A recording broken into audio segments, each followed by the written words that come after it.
Hi, I'm David Katzmeyer with CNET, and sitting next to me is Samsung's best TV ever. This is the PN F8500 series. It's Samsung's top-of-the-line plasma for 2013. Superb picture quality on this TV, as well as oodles of features, but the thing you'll notice first and foremost is the unique stand. Along the bottom here you can see it's got a curved design, also extends the entire width of the television, so we actually had to bring in a wider table for it for this video. All told, most people are probably going to take off the stand who can afford this television and hang it on the wall, but if you decide to keep it, it's one of the cooler looking stands we've ever seen. Of course, there's no swivel on a design like this, but that's the price for high style.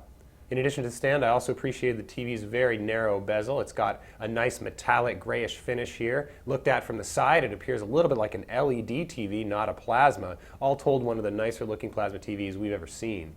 I mentioned features at the top. One of the other external things you'll notice here is it's got a little pop-up camera. You can press this camera and it'll just pop right off the top of the screen. Of course, that'll allow you to use Skype, which is built into this television, as well as Samsung's gesture control features. I didn't test it on this TV yet, but last year the gesture control wasn't all that useful unless you really lost the remote and were kind of in a bind.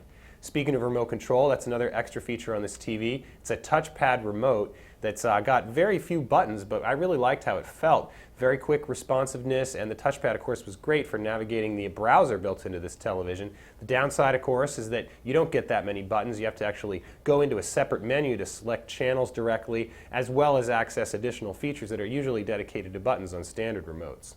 Of course, this set also comes with the latest software. That's Samsung's recommendation engine and a new On TV suite that allows it to control your cable box as well as suggest different TV shows. So it kind of aims to replace your cable box's interface. You can press the menu key and it takes you right to suggestions for upcoming TV shows and things it thinks you might like. On the downside, it really doesn't integrate your DVR very well, so if you're the kind of person that watches a lot of stuff from your DVR, the system won't be all that useful.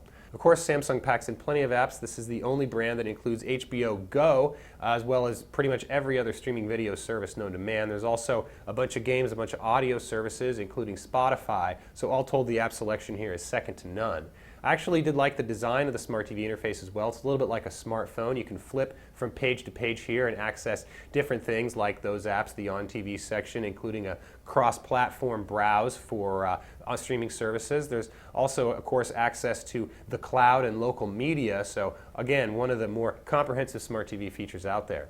On the back panel, there's plenty to be found: 4 HDMI, 3 USB, as well as a single analog input that doubles for composite and component video. You'll also notice a big ad for Samsung's Evolution Kit. This TV can be upgraded, basically replacing the entire brains of the television with a forthcoming kit that should be available at the beginning of next year. That will allow this TV to get any of those new features that Samsung decides to build in. Samsung rounds out the feature package with 4 pairs of active 3D glasses in the box.